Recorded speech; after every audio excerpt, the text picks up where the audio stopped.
Good evening, everybody, and welcome to the Good People Show.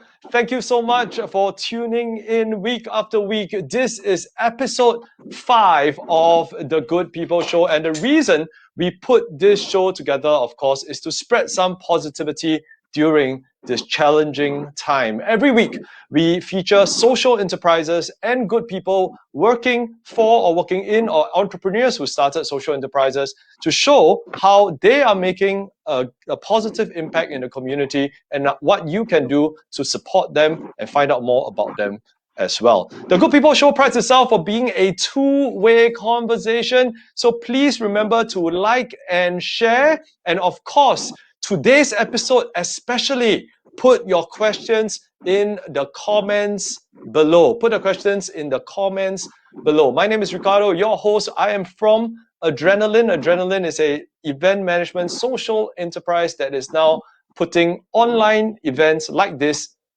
for all of you. Today, as you can tell, it is a Labor Day special. With just a few days, it's just a few days after Labor Day, and we have an extremely special guest. He is none other than Assistant Secretary General of NTUC and MP of West Coast GRC, Mr. Patrick Tse. He's going to join us right now. Hi, Patrick. Hi, very good evening, everyone. Thank you so much for joining us and agreeing to be on the Good People Show. Patrick, we were talking before the show started, and you know, we were saying social enterprises. Of course, many people know the entrepreneur-driven ones, but NTUC is also a social enterprise, and you guys have been doing a lot of good work in helping us during this difficult time. Yeah. So actually, many people are unaware. NTUC, they do big portions. We have one big part where we look after all our affiliated unions and of course workers, and the other part are our social enterprises under the NTUC enterprise. So we have many familiar household names. To name a few: FairPrice, you have Income, you have Learning Hub, you have My First School, and of course NTUC Health, and the list goes on. But I think NTUC FairPrice will be something very close to many of our hearts, particularly now in this past couple of months, where I think one of the few places we can get to go to is the supermarket. And I'm glad that NTUC has been able to play a role, particularly during this circuit breaker period, and of course in the past months and in the coming months ahead. So Patrick, let me jump in right now and talk about NTUC FairPrice, right? I think many people, I think in the community will know of NTUC FairPrice as a household name, been around for the longest time. But how is it a social enterprise? What social function does it play? Yes. Actually, it all started in something called the Modernization Seminar, slightly more than 50 years ago in 1969, where NTUC and the labor movement decided to modernize the labor movement to go to new areas, one of which is to develop our social enterprises. So NTUC FairPrice is one of those few social enterprises which started in the early 70s, to be exact, 22nd July 1973. I'm very familiar. Why? Because the very first branch was located at Toa Payoh, and I was born in KK, but the first place I lived in was just down the road in Toa Payoh. And I fondly remember that even though I was very young, that the very first NTUC Welcome supermarket, its first form or brand that they called itself, served the community and of course the heartlands. And I think one key thing which NTUC FairPrice attempts to do in more ways than one is to ensure prices of daily essentials and products which actually most of us consume are kept at a reasonable level. I think NTUC FairPrice has come up in many instances to say that we are always the last to raise but the first to reduce. And so therefore, if you notice particularly during this couple of months where it's tough times, and it's also tough to get supplies for various sorts of goods, including essentials, including the things that we use. And NTUC FairPrice has been able to play this role to connect with all the various suppliers across the globe, not just our neighbors, but also across the globe, so that we can have a constant supply and multiple sources of supply for all our essential goods and services to keep us going. So what you're saying is, of course, FairPrice plays the role of keeping essential goods and services at affordable level for the community. You also alluded earlier, Patrick, to a variety of other social enterprises that is under NTUC Enterprises. Again, a lot of people, when they hear NTUC, they think FairPrice, right? That's sort of top of mind recall. I think it's useful to maybe delve into a few of these other essential social enterprises that NTUC also Yes, runs. yeah, sure. I think, of course, FairPrice is a very strong brand because we pump out advertisements.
Hi, Jamin, are you back?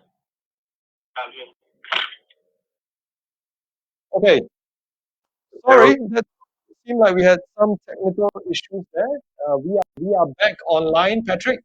Thank you yeah, again for joining us. We were talking about the other social enterprises. Let me check. Yeah, back already, back already. Jamin, we're back. So we're talking about the other social enterprises that are under the NTUC enterprise umbrella. You were saying. yes. I think there are a few well-known social enterprises. Of course, one of which is NTUC Income, which provides affordable insurance to the masses. I know many of you will have some form of NTUC income insurance policy.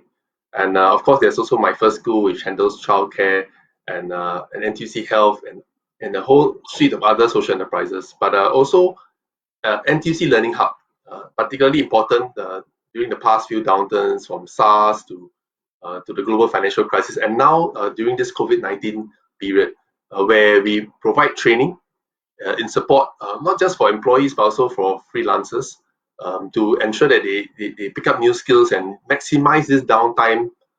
And of course, during this period where many of us are in the circuit breaker mode or working from home, to provide various options so that we can continue to learn new skills, pick up new skills, and of course, maybe even perhaps pick up a second skill to ensure we stay ready, relevant, and resilient. Thank you, Patrick. So let's take that as an opportunity to pivot and talk about the economy. Clearly, times are challenging. The first quarter labor report wasn't as bad as many expected. I think we lost about 3K jobs. But at the same time, we are seeing all sorts of reports in the media about maybe 45,000 retrenchments that DBS predicted, and some other of these reports coming online. What is your take on the economy and where we're going right now? I think the various reports, be it from MAS, be it from MTI, I think in terms of the economy, it's not looking good this year. But if you look at the latest first quarter advanced labor market report that was released last Wednesday, I think that report don't really truly reflect the what's happening in the last, let's say, 4 or 5 months. It's actually a first quarter report, advanced release, meaning it reflects what's happening from January to March. And you look at some of the circuit breaker measures that start only in April, and of course this month in May, and we'll continue also into the early parts of June. I think that the full effects of the downside of demand, the bleakness of the market, the labor market, etc., has not been full blown yet. So what we are seeing is quite figures which are quite not that shocking. For example, like retrenchments, last quarter in end 2019, we had something like slightly more than 2,600 layoffs. This just 3 months alone, January to March, we had about 3,000. So it's not like a sudden jump. And of course, DBS and a few other banks and analysts have come up to say, this year maybe it's 30, 40, 50,000 job losses. I think it's still early days. But we definitely see a lot of anxieties, fear on the ground, not just of workers, but also employers. I don't know, the uncertainties have caused, partly because it's not just something that's happening locally, it's also happening in the region and, of course, globally. So I think Singapore being a very a hub, as well as a country which does a lot of trade, this will have definitely impact on the country and not just the economy but also the labor market. So up to now, of course, now is May Day. I think a lot of companies, because of the various measures from job support scheme and the 3 rounds of budget, I think a lot of companies, what I'm seeing is that they are trying to hold the line and try to keep as many jobs as possible, what we call the cut cost save jobs. And I can see a lot of companies and of course the government giving various subventions to help companies to survive this downtime, and it has kept retention numbers lower. But I don't know how long these measures can hold, and therefore I hope to see even more measures to sort of like mitigate some of the effects. Because I think the key thing is to watch is what's going to happen post circuit breaker. I totally agree, Patrick. I mean, as an SME founder, myself, we hire about 30 people. This period has been challenging, but with JSS, with some of the different measures that's come in, we managed to not cut as deeply as we otherwise would have, and we are also at this point pivoting to a different business model, online events, for example. I also have a comment on Facebook from Valerie. Thank you for the interpretation, bottom left. Thank you for being so inclusive. I just want to take this time to give a shout out to our interpreters from Equal Dreams. You can head to the website equaldreams.sg. They promote accessibility for persons with special needs. We're very happy to have Clara from Equal Dreams with us. So thank you very much, Equal Dreams. Now back to Patrick. You did mention that going forward, that there will likely be more pain ahead. JSS has stemmed a little bit of that bleeding, but surely we need to do a bit more in terms of sending our people for retraining, reskilling, so that we can prevent some job losses. You're absolutely correct. I think during this downtime, that's why there are a lot of interventions. So not just job support scheme, but also various fundings to help the employed, the unemployed, the freelancers to take on some new skills.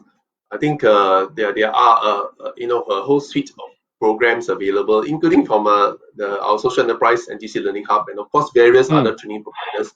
I think leverage on all these opportunities, particularly for companies where there's a lot of downtime, where they really can't carry on as a business because they are either not on the platform where you can e-consume. So therefore, you really have downtime. Use this downtime, of course, for workers is to pick up a new skill, deepen your current skill, or even learn a second skill, so that when time to transform, pivot, you can do it quickly. because I also see many organizations and companies starting to relook at their strategies, starting to relook at how they slowly open up, and starting to relook at how are they going to manage this whole new normal, so to speak, in operating in. So you have various consultancies and reports coming up saying what we need to do as we gradually open up, not just the local economy, but also the global economy, and how countries can interplay different sectors. I think it'll be sector by sector. It'll be different companies will have to pivot differently, and but we do see some bright sparks. Of course, now we have everyone, including myself, being more digitally inclined. Never use You Skype, Zoom, WebEx, Microsoft Teams, and Google Meet so much. I think I in the last month or last 2 months I've used more than I think I will ever use if there weren't this crisis. And I think a lot of people to keep up with what's happening are also starting to use smart devices. And of course, learning has taken a new fold. I mean, uh, Minister Ong Ye Kang just said in Parliament a couple of hours ago, I think he has expedited the whole learning curve, because I think one of the key things that were announced was how can we, use e-learning, go on online platforms, and this entire saga or pandemic has caused us to really speed up the whole process and get everyone embracing digital and technology. And how has that been? How has that been for you, Patrick? Considering I was looking through your Facebook profile and posts, you were very much sharing a lot of photographs, and now it's almost like we're seeing you online a lot more from a video perspective. Yeah, How has that journey been yeah. for you? I think one of the sad parts about this circuit breaker period, of course, I get involved in quite a lot of community constituency work, as advisor to the grassroots in West Coast GRC. So, and because of the minimization of movement, we had to find new ways to outreach to the residents, to the community, even my grassroots leaders. I mean, we never had some of these grassroots meeting online, and now we are on Zoom, we are on name it, on Microsoft Teams, and learning all this. And really, it's a steep learning curve for some who are not used to technology. And of course, we also see many who are very savvy and able to pivot very, very quickly. All right. So, Patrick, I see a lot of questions coming in on our Facebook already. So, I am going to just ask you one last one before we move on to our question and Sure. answer segment, because we've got fantastic people. We've got more than 100 people tuning in. So, thank you very much. Keep your questions coming in the comments below. I'm sorry if we can't get to all of your questions, but we'll definitely answer some selected ones. So, one final question from me, Patrick. I want to talk about our young people that are leaving school this year, for example, or fresh graduates from our ITs, our polys, our universities. Entering the workforce during this crisis must be a daunting prospect. Yes. In fact, I was just having a chat over Friend Zone SG 2 weekends ago, and yeah, I can sense the young people, particularly the graduating class, on any of the IHLs. I mean, there will be anxieties and fears. That's why in the last few rounds of budget, we have focused quite a bit, particularly in this traineeship program. So Workforce Singapore, E2I, as well as Ministry of Manpower, and even Ministry of Education and Skills Future Singapore, all working together. Basically, the tripartite partners are working together. We are working a lot of employers. I think despite COVID-19 and the potential downturn that's happening, there are still companies that are looking to hire people. And in fact, to the SG United Jobs portal, you can see a lot of openings because of the new normal that's happening. We have a lot of openings, either short term or longer term. But we also the traineeship program. So I really hope if any of the employers are listening in or watching this, or even some of our social enterprises, if you're open to take some of our graduates for traineeship with a lot of government support and funding, leverage on them. And for school leavers and new entrants into the job market, yes, it's definitely going to be a bit tougher than other years or previous years. But we have seen it before in the global financial crisis, in the SARS. But this time is of a different magnitude and different manner. So I think very important for school leavers to really, and new entrants to be really positive, stay resilient, and in the meantime, pick up all the new skills and leverage on all the training support and programs that are available. Fantastic. Thank you very much for that chat, Patrick. We are 20 minutes into the show, so let's devote about 15 minutes, the last 15 minutes into question and answer. Thank you very much to all our viewers for Q&A. If you have any questions, please put them in the comments below. Remember to like and share so more people can benefit from this sharing by Assistant Secretary General of the NTUC, as well as MP for West Coast GRC, Mr. Patrick Tay. So like and share. Let's go into Q&A. Okay, the first question I would like to take is a bit of a combination between Adron Wee's question as well as Joshua's question. Adron says, many comments have been made in the media about how the economy will never be the same again, will not be the same again. What is your take about how different this new economy will look like? And is there anything special that we need to do to prepare for this new economy? I think definitely it will not be the same again. I think that's correct. That's not a myth, that's a fact. With all the various things that are happening, if you notice, I think a lot of the way we do, the nature of work, the nature of workplaces, and of course, workers themselves, the skills that they have, I think all this will transform and will change. Unfortunately, I think some jobs may disappear. Of course, there will be new opportunities as well. So I think important is to pay a close watch to how different industries will be able to roll out the different measures. As you know, that besides safe distancing, there are also a lot of health and safety, wellness, working from home arrangements, and a lot of the things have been sort of like expedited in the last couple of months. So now it's for organizations to catch up and to transform and to pivot. I think very important. I think this word pivot has been happening quite a bit. We have seen successful companies that managed to pivot from purely physical business to online business, and some have managed to ride the wave of change.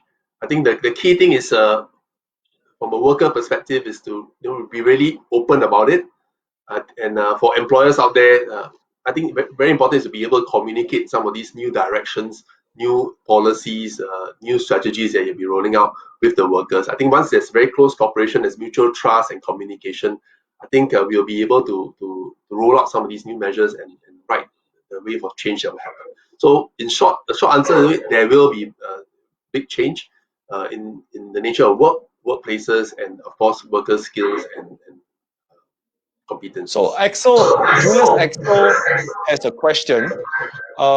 Is it, and this is quite close to my heart as well, is it difficult to train the older generation, for example, to pick up new skills? So for young people, changing multiple jobs, learning new skills might come very naturally. But for a certain generation, the older generation, will they face more challenges in this new economy, this new normal? I don't think so. I think it's how the medium where we can let them pick up some of these skills. Like me, I'm not young, I'm 49 this year. So I'm also learning, picking up many of these new skills as well.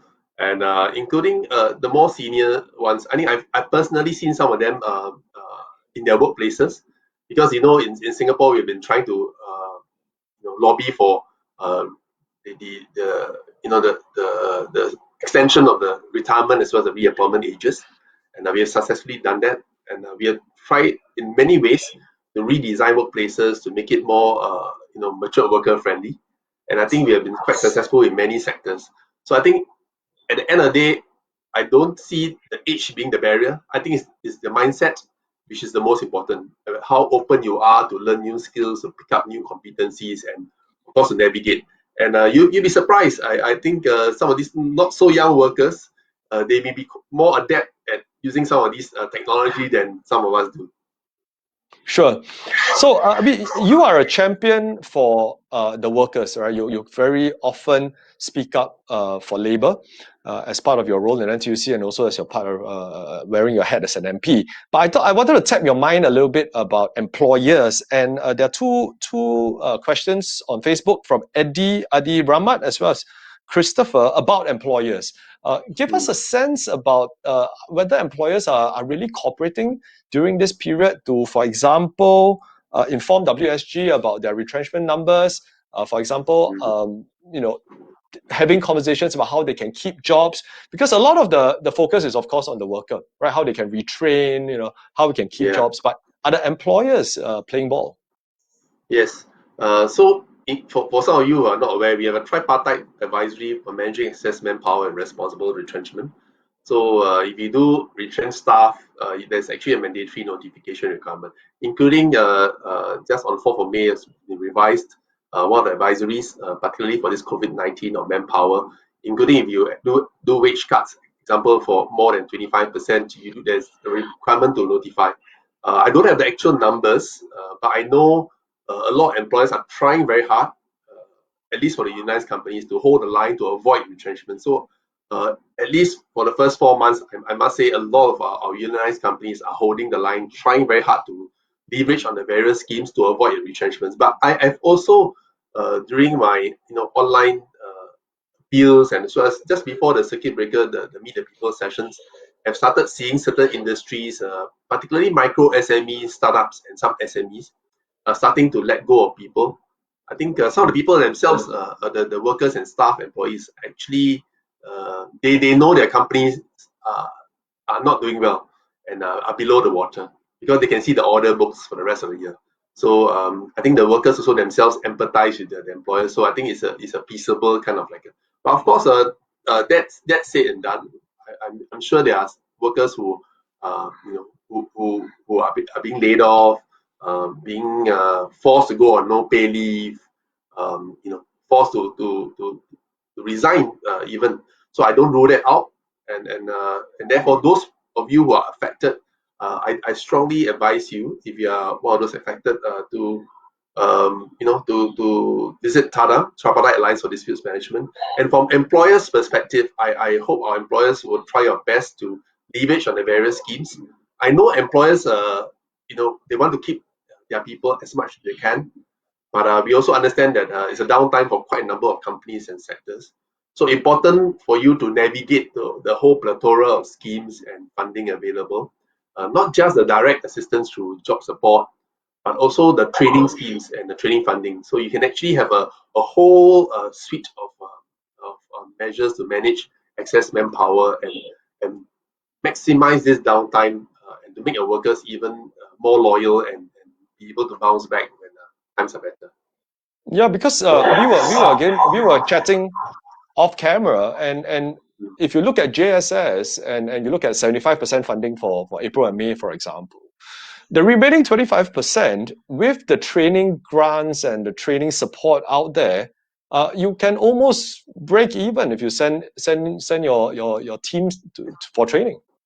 Correct. So besides training, I know companies, for example, like SIA, SATS, they've all leveraged on various trainings, and you see them now as transport ambassadors. Some even tourist guides are now safe distance ambassadors, and some even ambassadors in the hospitals. For example, like Teck Hospital. So some more enlightened employers have started to leverage. So since it's totally downtime, they are not flying any planes, etc. Try to provide opportunities where possible. We may not be able to fill everyone. So for those who can get some of these contract or temporary placements, we put them on that. And for those who are unable, we try to put them on some form of training to leverage on the enhanced training allowance we have for all employers. So I have a question from Bell, Ming Ying Bell. So, and I'm going to ask you to sort of look into your crystal ball a little bit, Patrick. The question is, when do you think the economy will normalize again? When do you think things will start becoming closer to normal? Yeah, if you ask me personally, I think definitely it takes at least another 9 more months before things get a bit clearer and we can see the picture or the economy much better. Because as I said earlier, it's not just Singapore. We can recover first, but if the region and of course globally, I think we are only as strong as the weakest link. So everyone must recover. So if you look at the global economy, it won't be as fast. If we are able to contain the problem and really do all the mitigation measures and slowly open up and not just open up literally our working spaces, but also the economy. we should be able to bounce back gradually. But of course, there's always this worry about a second wave and like what some companies like in Japan and some other parts of the world are facing. So I think we are doing it in a very careful, measured step. But optimistically, I think in a very optimistic, positive fashion, I hope things can recover. Hopefully after end of the year. All right. So it does sound like we are really going to need to reskill ourselves and retrain ourselves. If you had a piece of advice for the people watching today, and you there were three skills that you should go out and pick up now. Obviously, everyone is a baker and a gourmet right now if you look at social media. But if there were three sort of critical skills for the new workplace, for the new normal, what would you say to go out and learn? Yeah, I think very important technology skills, digital skills, very very important. Particularly now with all this safe distancing, working from home, you must be able to navigate not just comfortably but very well in a very digitalized, very technological platform, uh, including mechanization and of course robotization, AI, all this kind of stuff. I think that's very important. Be able, if you can't have a very deep knowledge in programming, but at least have an operating knowledge of things that are relevant to your work. Second, of course, I think very important to have the technical skills, i.e., the deep skills of your industry that you are in or you are going into. I think people are looking for workers with very deep experiences and skills. So if we can deepen your existing skills, or even better, to have two deep skills, that will equip you to do well in your job and have personal mastery in it. But finally, the third one, what sometimes we call adaptive skills, or the resiliency bit. I think the ability to adapt, as we can see, so important in this COVID-19 situation. How organizations, businesses, and workers can adapt to new job roles, to new operating environment, to new rules and advisories are coming out by the day and on the fly. I think if you can be able to pivot and be highly adaptable, highly resilient, even though if you feel you pick up and then you really go in again, I think these three are very important. So in summary, um, digital skills, your deep skills and your technical skills, and of course the ability to be adaptable and resilient. Very good. So technology, technical, and be adaptive. Now, obviously, we are having this conversation in an incredibly challenging time for many workers and many of you sort of watching at home. Are you confident in the Singapore spirit? Are you confident in the Singaporean worker and employer that we will emerge from this, Patrick? Definitely, I think that is it's a definite yes. I'm very very confident. Why? For a variety of reasons. I mean, we are a young country. We have seen through so many downturns. We have seen through this is not the first pandemic we've seen through. The most major one being SARS. That was when I first joined NTUC. I've seen how workers, employers, tripartite partners work together, and how we, in a very cooperative, collaborative, and capable fashion right through the storm. And I believe in the Singapore spirit, as we are seeing, not just in social enterprises, but also in various other communities, and of course within the Singapore community, you can see many very heartening, very very um, compassionate, very kind gestures happening all around. I think everyone is looking out for each other. I think it's important to continue to catalyze this and facilitate this and to nurture this, because I think that's the key to helping us ride this storm as one Singapore. So in closing, Patrick, thank you for joining us on the show. I understand that you are also launching a series of engagements online. Can you tell us more about that? Yes, I mean, as shared earlier, I don't have really an opportunity to do community outreach and be on the ground. So since it's still circuit breaker month, so I'm planning to launch a 4-part series called the Let's Talk About series, which the first of it is happening this Friday on Facebook Live. We're talking about the topic of jobs. So since it's a May Day or Labor Day month, we have 4 topics. The first one this Friday on jobs. Next Friday will be on working from home. I know there's various challenges, and of course, post circuit breaker, what happens next? Let's talk about that. And the third session is on skills and training, which will dive a bit more further and share a bit on skills and training. But that's the last two sessions on Zoom. So the first two on Facebook Live, the last two on Zoom, the third one on skills and training, and the final one on employment rights. Particularly relevant during this time when, particularly when we reopen up the economy, I think a lot of workers may face this question of what are my rights and of course, how do I navigate what's going to happen to my company? So thank you. Thank you, Patrick. You heard it first here. Let's talk about on Patrick's Facebook. You can check out his Facebook handle. It is right on top of his screen right now. He has Instagram, his Facebook. Of course, if you like more content like this, The Good People Show airs every Tuesday, Thursday at 8 p.m. on my personal Facebook. You can also follow Adrenaline at the social media handle above. I want to say a very big thank you to Equal Dreams and Clara for her hard work interpreting today. Thank you very much. I want to thank behind the scenes, our director, producer from Adrenaline for making the show possible. I'd like to quickly apologize to everyone watching for that slight 2-minute technical delay. And I want to thank Patrick for his time today. Thank you very much, Patrick, for joining us. Thanks, and Ricardo. to the 100, thank you. And to the 100 or so of you watching us online, your viewership makes this all worth it. Thank you for your questions. Thank you for your participation. Stay home, stay safe. Take care. Bye-bye, everybody. Bye-bye.